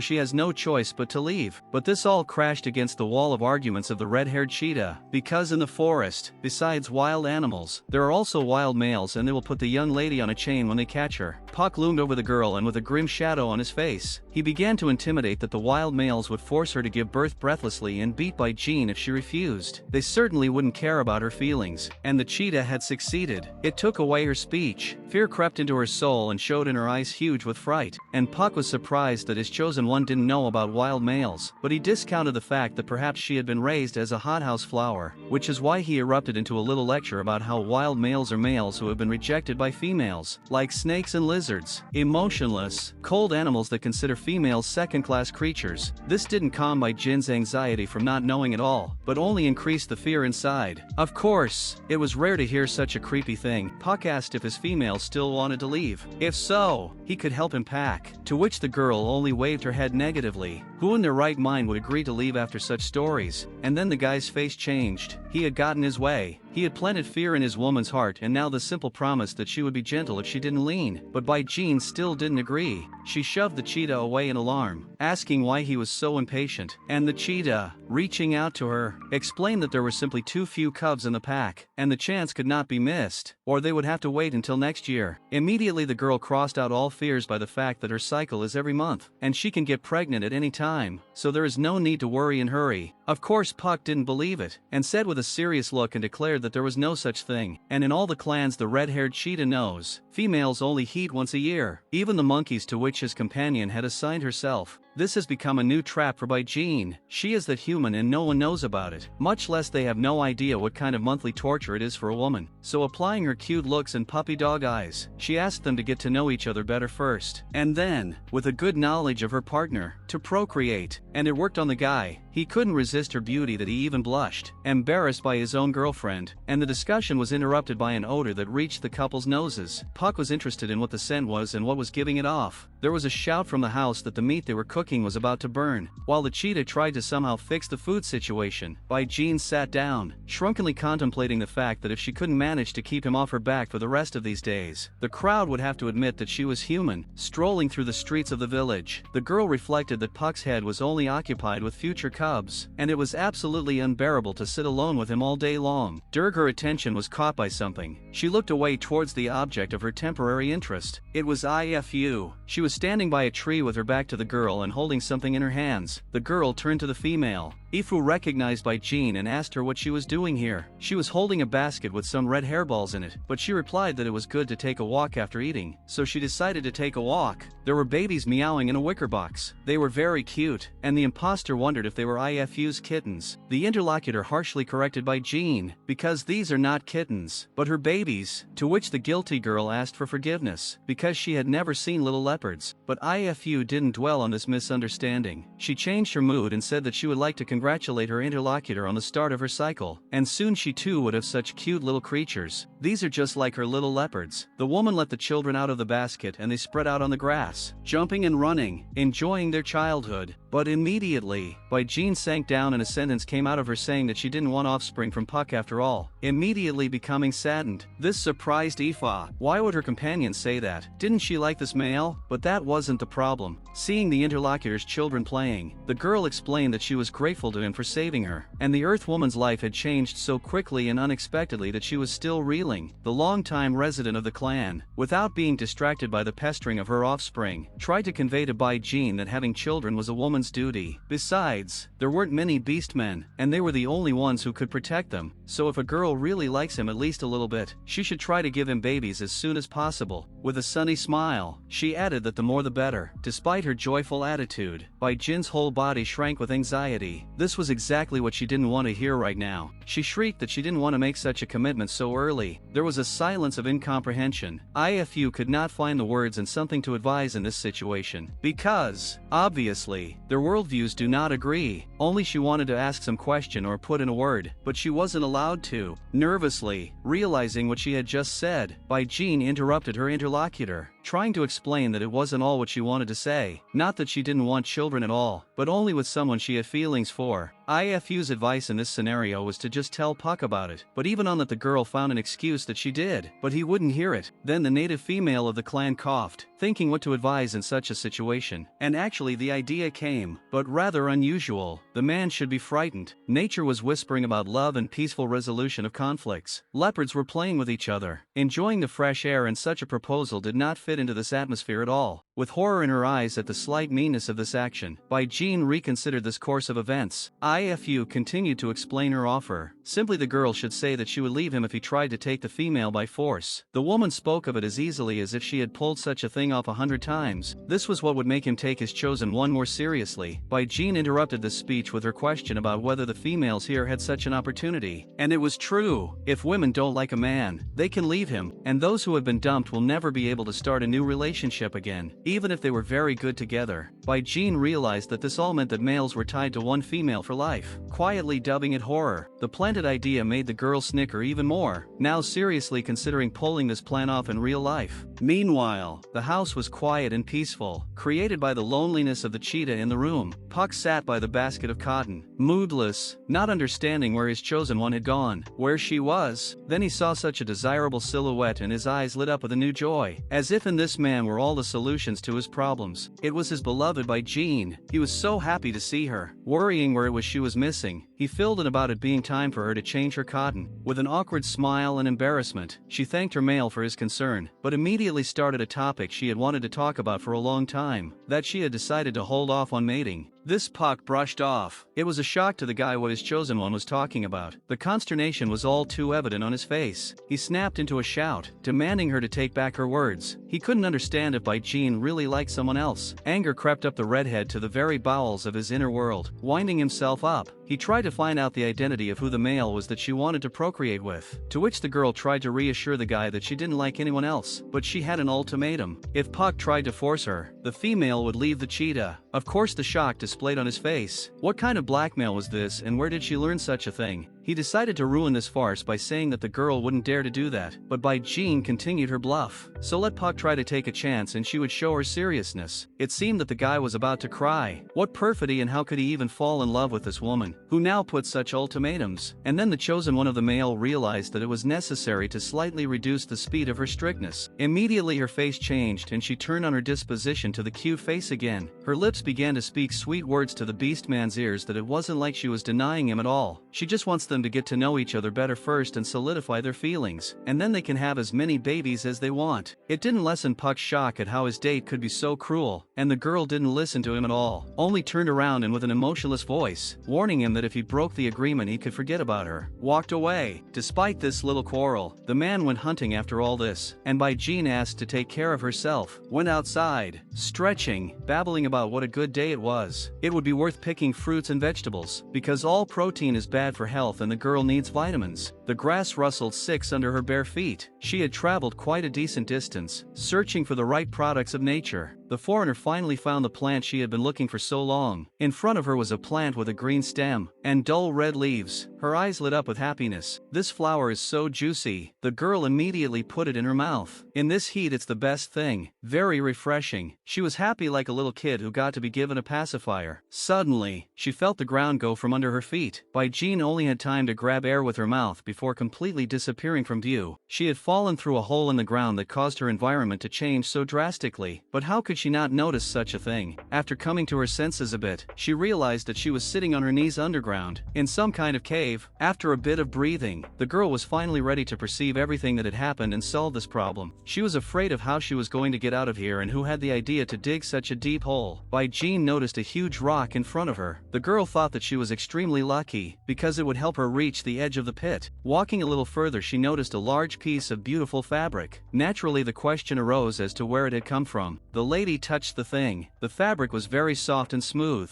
It seemed to be like silk, and the pattern referred to fish scales. Are the Beastmen so skilled at weaving? Who left this here? Most likely someone from the village. Bai Jing thought she should take the cloth back and ask Puck. Strange. So soft but unexpectedly heavy. The girl managed to escape the trap after all, and she returned home, turning to Puck, saying she was already home, with delight at her fine eyes that again seemed to grow larger from anticipation of her partner's reaction. She asked to see what she had. Bai Jing showed off the cloth she was holding in her hands. Puck, as soon as he noticed the thing, blurred. His gaze became somehow different, and a lump came up to his throat. He defiantly knocked the cloth out of the girl's hands. Clearly something was wrong with the thing. The guy took his chosen one by the shoulders, aggressively asking where she got it from. Bai Jing could only say that she found the cloth by the lake. What was the big deal? She couldn't understand. This shocked Puck. This simply couldn't be. He covered his mouth with his hand, showing all his surprise. Once more the girl asked what it was, noticing how nervous and frowning her partner became. With a serious look he replied that the whole problem was that a wild male had crept into the village. His voice was low and unemotional, set for serious action. The consternation had also crept into Bai Jing's heart like this. After all, Park had talked about them staying away from housing quite recently. It turns out that this was the wrong atmosphere. Her eyes filled with tears and salty drops were about to protrude from the unknown of what this cloth was and what it had to do with wild males. Finally, with horror still said in a straightforward manner that it was not fabric, but skin from the molting of an adult snake. Puck told him that the adult snake was pleasuring a female with its skin, and this one seemed to be doing quite well. Such talk made him feel a little embarrassed somehow, and why he was seized by such a feeling was unclear to the girl, so she asked him about it, which embarrassed the guy. He flared up, but still replied that it was from holding that skin in his hands, and then added that he would burn the thing so that Bai Jing would only pay attention to him. His chosen one forbade it for the reason that it was not theirs and the skin should be returned to its owner, showing all decency and mercy, but in spite of this, still got a rejection to her views, because wild males are very dangerous and it is tedious in meters of safety. You can't treat trespassers so carelessly, and Puck isn't just going to burn the skin, but he intends to rally the men and catch the snake that appeared so suddenly. He wished to continue his speech by turning to the addressee, but the girl had already disappeared from her seat, shocking Puck, who called her an idiot for such an act, because it was stupid to disregard his warning. Bai Jing was already carrying herself with no idea where to, but the important thing was that she had an idea in her head, and her legs should already be executing it. It wasn't her conscience that said she had to get the skin back or it would gnaw the girl from the inside out, but suddenly something made her stop. There was someone standing in front of her. In her thoughts she took note of what a handsome person was in front of her. her. She couldn't see the footprints on the back of her legs. This guy had twice as many tattoos as Puck. He had beautiful long red hair, a stern, cunning and cold look, which clearly does not glow with kindness, lean build, and he also had another feature of the body. What ordinary guys had in one amount, he had twice as much. Having fully analyzed his image, Bai Jing couldn't resist this appearance and restrain her blush that was beginning to hurt her cheeks, but she was distracted from such a state by a shout behind her. It was Puck, who was already rushing towards her, calling out, trying to divert her attention. In a ghastly neurosis, he ordered the girl back, realizing that he no longer had time to get to her. And just at this situation, when Bai Jin's boyfriend was so nervous, it reached her that there must be a wild male in front of her. She stepped back, but the stranger was stepping back. His hand was already reaching for her. It happened so abruptly that the girl didn't have time to analyze the situation, only to be startled. The long-haired guy pulled her against him, leaving an aftertaste of shock and not understanding what was going on. But even in this situation, Bai Jing was not going to let go of the thing she was intent on giving to her master, squeezing it hard. This the wild male noticed with a sinister grin, thinking she had taken a liking to his skin. Then I looked at her face, noting how cute she was, but I didn't see any marriage tattoos on her face. If this lady wasn't mature enough, Pak was not going to just stand by and watch his woman being molested. Ordering Jean to let go, he turned into a cheetah and rushed to rescue his beloved. That was a mistake. The red-haired stranger's huge tail struck the big cat, knocking him backwards. Trying to rush to Park's aid, Bai Jing seemed to have forgotten that she was in a tight embrace from a new problem. She turned to face him and aggressively demanded to let her go, but the guy didn't care, and it was clear from the look on his face. It was completely detached. The stricken cheetah whined. He had clearly underestimated his opponent. He couldn't have imagined that this wild male could have as many as 4 tattoos. There was a loud roar that reached the settlement. It was heard by the inhabitants. At first they didn't understand what it was, but then they realized whose call it could be. Something must have happened, and it's worth going and checking just in case. Several pairs of feet were already rushing to make sure their fellow man was alright. A picture unfolded in front of them, as Bai Jing was sitting on the arms of the serpent, with Puck beside her, all bent over in pain and unable to turn around. The males of the clan were enveloped in a stupor. A wild male with marks on his hands where he held his prey looked at them from under his brow, turning away from what was happening. Then they looked towards Puck. The cheetah was wounded and was trembling with helplessness, trying to stay on his feet. Of course their task was to help him first. One of the arrivals stopped the others, pulling them aside, warning them that the enemy had 4 tattoos, hence the marks. Just to approach like that was suicide. This created a lot of questions. After all, even in Beast City there were only 5 Beastmen with 4 tattoos. It was understandable why Puck couldn't deal with him with his 2 marks, and if rushed even altogether, it wouldn't be without casualties. At this moment, the injured cheetah realized that no one could help Jean except himself. For a very long time, the guy was idle, because the enemy's tail was already rapidly heading towards him, covering the distance too fast. He hit Puck again, damaging him, lifting him into the air, planting pain into every bone in his body. Bai Jing was already crying out in tears to her chosen one to save himself and not think about her. The most important thing was that he stay alive. The serpent, however, did not react to her cries and watched with a particularly cruel pleasure as he mutilated his captive's lover. His gaze became even more sly and insidious, carrying threat and impending pain. But it seems that the cheetah is not intimidated by this technique. It is ready to defend its rightful place to the last. Their gazes met, Puck's eyes radiating fury and insistence on his decisions. In vain he challenged such a strong opponent. His tail was once again heading in his direction at breakneck speed, surrounding the animal. He took it into his grasp, beginning to squeeze the big cat. It engulfed his neck, choking him. The force was so strong it seemed the bones were now relying. The cheetah howled in pain. Bai Jin's eyes, all wet with tears, were filled with horror at what she saw, her heart breaking into 1,000 little pieces. The girl begged the wild male to let Puck go, not to touch him. She screamed and beat him, trying to reach for the mercy in his soul. She ended up just crying, but begging to leave her boyfriend alone, already just hanging on his arms. Such a desperate struggle surprised the snake a little, but especially his facial expression did not change. His arms gained a kind of tenderness, embracing Bai Jing. The cold enemy, without changing his appearance, quietly and docilely agreed to such terms. He lifted the girl's surprised face, all red and crying, gently running his fingers over her skin. He agrees to let the cheetah go, just so long as Bai Jing doesn't cry. The guy pulled her against him and kissed her eye. His tail parted, leaving a wounded, full of dizziness opponent who had fought so fiercely for his woman. The serpent was not going to let the girl go, and turned his back to Puck and was going to leave, warning him not to even think about following him if his life was important. the victim turned back into a human again and fell to his knees on the ground, bent over in pain, but it was the thought of Jin that bothered him the most. His teeth gritted with anger and a tear of bitterness ran down his cheek. His pained cry resounded throughout the flattering area as he called out to his chosen one, regretting what had happened. In the middle of the dense forest was hidden cave with a huge entrance. It is still try to find it in such a wilderness, and if you find it, do not risk to stick inside. This was where Bai Jing had been dragged to by the snake that had kidnapped her. She was worried. She wondered if this cave was his nest. The guy lowered his victim to the floor, her bare feet touching the cold ground, but she couldn't hold on. Her legs just wouldn't carry her, so the girl fell to the floor, hitting the walls of the den with her head, where she got the horrible guess that right now the stranger would mate with her. Tears came to her eyes and she was covered in terror and fear. Bai Jing simply hates snakes. It would be better for her to die than to lay the eggs of this animal. Her captor only burned her with a cold stare. What a bored reaction his hostage had. It was obvious to him that she was certainly untouched by the man, and that was the perfect factor for making her completely his. The girl on the other hand froze in place waiting for the next action. The guy finally grinned and introduced himself. His name is Curtis, and then inquired about the name of the startled young lady, but in response, she only shuddered as she continued to remain silent, creating an awkward silence around her. But even here he found a way out of the situation. Since the stranger was silent, he would call her Xiao Bai. Then he clarified about the information he had about females feeding every day if he remembered correctly. Angrily, Jean replied that she didn't need Curtis' concern for who would take her in after such a brutal kidnapping. Such a tone made the guy frown, and the snake's tail twitched with nervousness. It couldn't help but frighten the captive. A lump in her throat. It seemed better to hold back her fervor. This was no joke. The tension only increased. She was on guard, but the long-haired serpent only threw a judgmental look at his behavior. He was not at all happy about this mood of someone he could kill with a single movement, but it was still possible to hold back. Curtis only coldly informed that he was going hunting, taking his gaze away from the kidnapped Xiao Bai. The consternation wouldn't leave Jin's soul. Was this guy really just going to leave her here? But there was no way her mind could tell her that this would be the perfect chance to get away. Her head was occupied only with thoughts of how Paku was now. Tears came out again, burning her eyes, and so she finally sobered up from her grieving and thought of escape. No better time than when her captor would be on the hunt. Once the serpent was gone, she waited a while and dashed straight into the forest, her feet already running on their own, fleeing from the wild male. Taking a deep gulp of air, Bai Jing promised herself that she would leave this place no matter what it cost her. It was hard to breathe.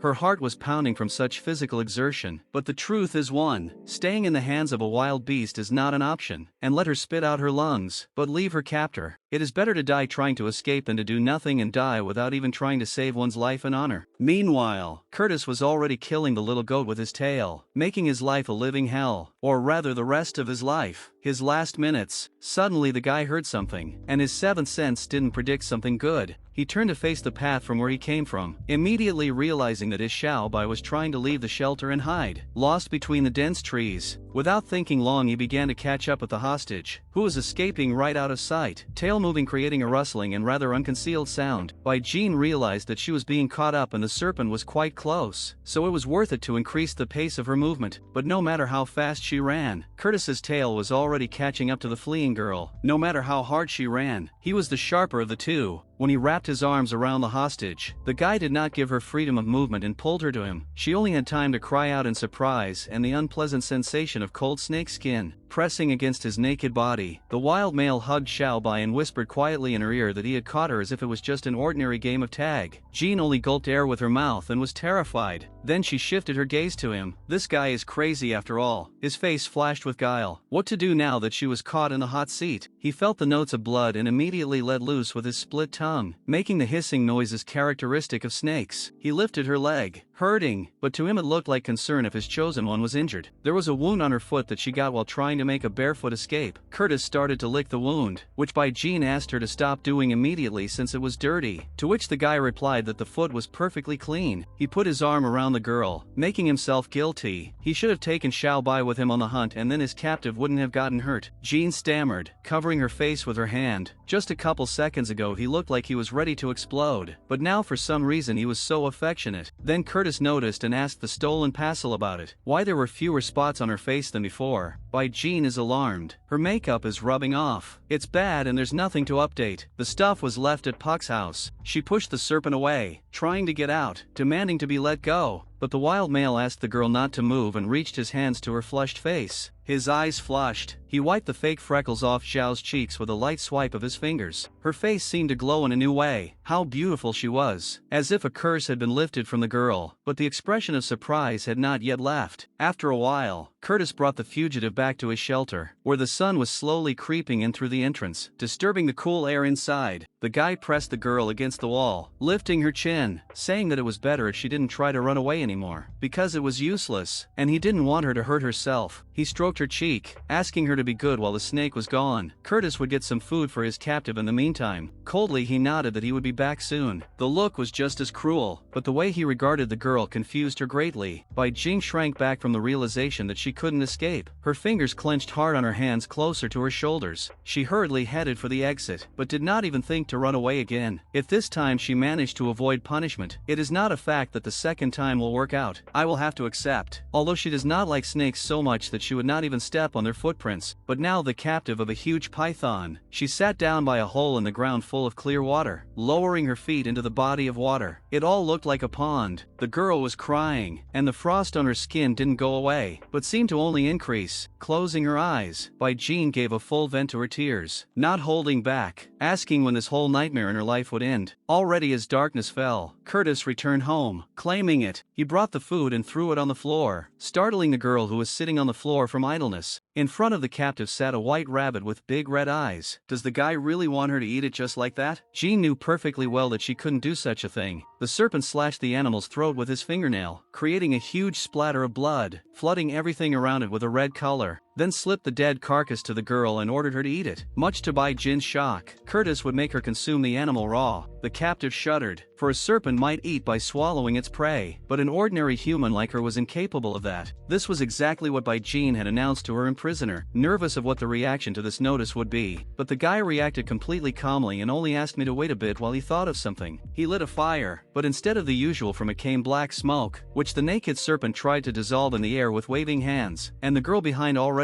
doubted that the food would be edible. Most likely the taste is disgusting. When Curtis heard that, he interjected, "If not meat, then what shall preferred from food?" The captive replied with a haughty face that she would like to taste the rice now, as if she were the mistress of the place. The long-haired male agreed, which made Bai Jin's expression change. Didn't, given the past information he had heard. Beastmen don't die of fatigue on farms. Puck got so angry when she mentioned rice. So why is this cold-blooded beast so kind? And also the cheetah mentioned that only males work on farms, and to favor the female. Her eyes were fixed on the serpent trying to do something about the black smoke. Maybe it's the fact that Curtis, who was now trying to touch the meat very carefully, just wants to make his captive feel good. Thoughts of this were interrupted by a shriek from the guy who touched the hot food, his hand shuddering. Immediately he sent his finger into his mouth, trying to conceal the pain. Bai Jing only observed. Snakes seem to hate fire. Clearly, he hadn't done anything like this before. But even though he was injured in the process, the male still followed through, eventually calling Xiao over to eat the freshly cooked food. The girl took only one piece of meat, saying it would be enough, and Curtis wondered if that was all she was going to eat. When Bai Jing had already finished her meal and wasn't hungry, the serpent said it was time for her to go to bed, taking her by the hand, causing the girl to be excited. She was scared. What if it was already time for him to want to mate with her? Her cheeks flushed. She shoved the long-haired male away, claiming she wasn't tired enough yet, so let him go first. Her interlocutor's face unchanged. Curtis seemed to understand, but he didn't show it, as if he didn't want to make things worse. He just agreed to the offer, turning into the form of a serpent. The guy curled up and Bai Jing still sat near the wall, pondering why he was so easy to deal with. He didn't seem to be as concerned about mating as Puck. The kidnapper doesn't even try to approach her at night. Thoughts were already drifting into her subconscious and the girl began to sway quietly without realizing it. Her head bowed to the side from her sleepy state, but the serpent's hand caught it in time, preventing it from hitting the floor. The female's eyes already firmly closed. That's why she couldn't notice how she was already sleeping sweetly in the arms of the person she was most afraid to lie down next to at night. Morning came, the early sunlight penetrating inside the cave playing light with the skin of the huge snake on which the frail lady was dreaming. This made Bai Jing open her eyelids and wondered. Some time had passed before she realized what was happening and where she was lying now. Her scream of shock was so loud it seemed to bounce off the tops of the mountains and fly over the treetops, barely grazing the tips of the leaves. The girl became nervous, shaking as she found herself sleeping on the ground. Curtis, however, didn't understand what caused this reaction. He turned into his human form and tilted his head and asked what was wrong, and the captive's anxiety increased. It's not like she can't outright say she hates snakes, and something like that makes her feel very disgusted. A cold sweat ran down her face. How unpleasant the thought of sleeping on him all night. She just couldn't believe his tail was still wrapped around her. The guy looked still with the same piercing gaze, with his eyes covered by long lashes. He pulled away from the already trembling Bai Jing with a look of horrified consternation on his face, letting her go, letting her movements go, turning his back and began to walk away, teardrops shining in the girl's eyes. Then he turned to face his chosen one, telling her to come with him. Today we'll have to visit the farm to get some rice. The girl changed in her face at once, became joyful, seemed so eager for the rice, but the fact was that a plan had appeared in her mind concerning her chance of escape. In his makeshift bed lay Puck lying in pain. He seemed to have gotten a very good beating in his battle with the wild male. Through this feeling, which even made him delirious, the guy was moaning in agony, saying the name of his beloved stolen from him. A terrifying dream appeared in front of his eyes as a huge serpent, even more terrifying than in reality, with empty white eyes held forcibly by Jean, who was calling out to Puck in terror. It was this nightmare that made the leopard wake up with shock on his face. He took a gulp of air with his throat. He can't just lie back. The lad rose, determined to do battle for the lady of his heart, his chest bandaged, but his gaze full of determination and anger. Suddenly someone's hand touched the wounded man's bare shoulder, advising him not to move, especially so abruptly. Hovey loomed over Puck, the blue-eyed healer asking that he'd better let his patient take heed if he didn't want to die from his wounds opening, and they could under these circumstances, but the red-haired guy only responded with an aggressive statement that he had to save Jean no matter what, to which he received a question that should have tempered his ardor, about how the leopard was going to defeat the Tetra Beast, that is, the beast with 4 tattoos. The long-haired leopard looked at the wounded man and instructed, claiming that he had serious injuries and needed time to recover, but his interlocutor could not resist. He lowered his head. Tears flowed down his cheeks. He blamed himself for not being able to protect Jean. He begged her to forgive him. He thought about what could have been. If the guy hadn't left Beast City back then, things could have turned out differently. Here an idea struck him. It was worth going back. There were those in town who could help the leopard. Hoy behind him was surprised at such enthusiasm with such injuries. Puck made a promise to himself that he would save Jean, if only the chosen one would wait for him, and they could be together again. Beast City was located on a high mountain. Looking at the green meadows and blue bodies of water from high up, the guy hurried towards the leopard clan. There was some woman sitting on a rock in the garden, and there were guys hanging around her, catering to her needs and whims. Her long blonde hair was partially braided into a bundle. On her forehead was a bandage with a small leaf on it. There were servants standing nearby. One leopard was with an opahala, and another was presenting fresh fruit in a bowl, which their mistress was simply delighted with, saying that there was nothing sweeter than them. Suddenly, Puck burst into this paradise in the middle of the earth, running as fast as he could towards this whole scene. The girl with Aphrodite's appearance recognized the guy and was surprised by his visit. As it turns out, they are not just acquaintances, but the red-haired leopard is related to her by blood. He is her son, who is now crying, begging his mommy to help him. The woman affectionately asked what had happened, who had beaten him so badly that she could not immediately even recognize the native child. She touched his face, and Puck pitifully asserted that it was all the wild beast that had stolen his woman. The first thing the boy's mother began to worry about was that her son had found himself a woman, and she didn't know about it. She didn't have time to see how this could be. It didn't fit in her head. She stroked her child with all tenderness and love and promised that his uncles would help her nephew. The same one cried out in tears that they were powerless, because that beast was not simple. It was a tetra beast and Puck needed his father's help. The woman replied that her son's daddy was out of town right now. First of all, Puck should get some rest, and in the meantime she would send her beastmen to find his woman. She promised that they would definitely get the boyfriend's favorite back at any cost. The leopards were already scurrying across the desert, kicking up sand in the air, leaving a trail behind them, seemingly overtaking even the birds in the sky. Meanwhile, peace and quiet ruled on the sheep farm, with beastmen working in the field under the sun. Suddenly they noticed the strangers, all wondering who was in front of them. Everyone looked at the red-haired wild beast. They were intimidated by the fact that he had 4 tattoos. Some were even afraid to look at him. They didn't discuss and just kept working. Bai Jing had a question on his hands. Why aren't they defending themselves in any way? This worried her greatly. As if reading her thoughts, Curtis replied that everyone here was a herbivore. That's why they were afraid of him and wouldn't dare to stand against him. It's just no wonder everyone is so shaky, downcast and nervous. Everyone behind the counters noticed him carrying the woman in his arms, marveling at her beauty. No one would have imagined such beautiful ones existed. Assumed she grew up in a large clan. Hearing these whispers, Curtis threw a threat that if anyone touched his female, they would be doomed to die. With his tail, he showed what he could do by hitting some guys with it, knocking them down. They were all shaking. No one thought to take another look at his female anymore, petrified with fear, expecting only the worst. Suddenly he banged on some sort of counter, giving terror to whoever was behind him. A frightened male looked up from under the table. With his throat quivering, he asked why the serpent had come here. The wild beast with a cold look and a stern voice replied that he needed rice and would take all that was possible to take here. But this wasn't just a bandit attack and robbery. He was offering something in return. On the table, the guy laid out a small ball that glowed brightly with a blue light. The vendor was surprised to see this artifact. It was an energy crystal. Such a crystal could buy a year's supply of salt for a whole week. It made my jaw drop. With great joy, he shouted to everyone to bring him all the rice they have, for the serpent wants to exchange it for this crystal. With it, the inhabitants of the settlement will no longer have to worry about salt. Bai Jing wondered what kind of crystal this was, so valuable that you could get a lot of rice for it. 4 bags were brought in. That's it. Next month the guy can get more. Curtis agreed to those terms, then turned to his chosen one and asked if Xiao wanted anything else. She seemed to fade away, then looked up and said she was dizzy, put her hand to it, her face concerned. Suddenly her legs went under and jeans started to fall. The male had time to react and pick the girl up with a shout. It looked like she was faint, but she understood everything, though very vaguely. She understood that Curry's was saying something, but all her attention was focused on the fact that this dizziness was making her sick. Bai Jing woke up to the question that was asked to her captor about how he had brought her to this point. Lying in bed, she realized what was being said about her. The girl got up and sat up, listening to the information that if this continued she might die. How could a guy call this caring for a woman? The ram man yelled at the wild male that he wouldn't notice even if she became a cold corpse, and that all wild ones were like that. And the old man wouldn't be surprised if it was the serpent's care that made her die. Pulling back the long curtains, Bai Jing peeked out, notifying her that she was alright, drawing everyone's attention to herself and creating a dead silence in the room for a while. Curtis immediately ran up to her, asking how she was feeling after she woke up. She just said it was because it was too cold last night. The male, full of rage, again resented the fact that the male didn't cover the girl with his skin, could have at least given her a hug in that case. Then he assured the little woman that she had nothing to worry about. He would teach the snake to take care of his girlfriend and he would no longer treat her so horribly. Bai Jing felt embarrassed. Women in this world were treated much better than she expected. After all, she just had a cold and her blood sugar had dropped, but it was all made to look like the girl might die. Then the ram gave her a decoction of ginseng and ordered the female to tell her male if she felt bad. These snakes don't care about females. If she keeps quiet all the time, she'll go sideways. The girl looked at the mug the old man was slipping her. Embarrassed, Bai Jing thanked the healer, much to Curtis' annoyance behind him. He also didn't like being told off like this. Delighted, the victim asked if she could take some medicine. The grandfather agreed and clarified which ones were needed. Then she pointed to the containers that held the usual foods for people in our world. The old man agreed, but warned that the red ones were quite stinging, so it was best not to let him touch them with his bare hands. The girl replied that she knew, causing these even more interest in her person. The old man patted Bai Jin's hand, saying that there was no need to be afraid. This created questions in the female. What was this nice man talking about? Anxiety began to overwhelm her inside. Suddenly Curtis' arms wrapped around her body, quickly and deftly, that the girl didn't even notice the movement herself. Taking her in his arms said that if Xiaobai was already better, it was time for them to leave. Jean looked at the guy directly into his eyes in surprise. Suddenly the ram asked the serpent to wait, and the other looked back to the speaker with a stern look. They slipped him salt wrapped in a sheet, telling him that it was necessary for cooking. If it wasn't in their food they would lose energy. Curtis took note of all the recommendations, namely, don't sleep in ox clothes and cook everything with salt. Then he left, carrying his woman in his arms, the old man looking after them with the hope that everything would be alright and it would not happen again. Then he ordered a subordinate to order the headman to light a smoke signal, because if this woman was from a big clan, they might be looking for her. At the other end of these marvelous scenery black puffs of smoke could be seen, which Moore observed, and by which he aroused a question from his fellows. A tall dark-haired guy with a cape adorned with feathers looked up at the smoke signal that had been given, a sign that those who had ignited it had seen the kidnapped woman, very likely a female Paka. Then the leopards are fired up. That's good, and they should move out immediately. 2 fugitives were making their way through the forest thicket, making a quiet noise as they stepped through the grass. Curtis asked Xiaobai if she was hungry, giving all his care to this person. She replied with a depressed look that of course she wanted to. She hadn't put a bite in her mouth all day. Her stomach was just whining, not giving her any peace. Then he offered to eat what they had gotten at the farm, lowering the female down and slipping her a small pouch. With an ironic look, Bai Jing asked if the male was joking, and the male only wondered if the rice needed to be fried too. That question seemed to kill her. How could such a thing not be known? Even some irritation appeared. Then the girl became alarmed. They don't have utensils. What should she boil the rice in before consuming it? She noticed a growing bamboo in the middle of the clearing. Thinking about how it could be used to solve this problem, her face lit up with an idea. She intends to cook bamboo rice. This surprised the snake very much. He had never heard such a gastronomic solution before, but only received a request to find sharp stones. It's to cut a bit of the plant, to which the long-haired serpent replied that it was the easiest thing to do. With one swipe of his finger, he sliced the bamboo in half as if he had always done it, but he did it with such a serious look as if he was saving the world from evil. Bai Jing opened her mouth in admiration of his strength as his nails transformed into such strong and sharp blades. Noticing this interest, Curtis, assuming his female liked it, offered to share. This startled the female a little. Was he really going to give her his nail? Then very earnestly he began to stroke his tail, scratching something on it, doing it very carefully, with a cute face offering her his scales. Bai Jing felt like a fool. She thought the guy was going to rip out his fingernail and already imagined how much blood there would be. It was so sharp that the woman hurt herself, bleeding from the tip of her finger. Noticing the wound, the serpent took the chosen one by the hand and put her bloody finger in his mouth, sucking on it with his tongue, then caused the girl's embarrassment by pulling her very close to him, saying that he warned her to be more careful, and if such a thing happened again, he would be forced to take the scales away from her. With a childish expression on her face, Bai Jing shouted that he couldn't just take away what he had given as a gift so easily. It was now her thing. The girl, however, didn't know his scales were so sharp and promised she wouldn't do that again. Curtis looked at her with his usual cold stare, then took it to mean that she really liked his scales and wondered if that meant that the serpent itself was starting to like his shao as well. While she gave out orders for her partner to cut more bamboo, by the crystal clear water, smoke from a fire was billowing upwards, near which Bai Jing was spread out. Doing something, Curtis emerged from the water, having been notified that the rice was ready and it was time for them to eat. The guy was completely out of the water, all wet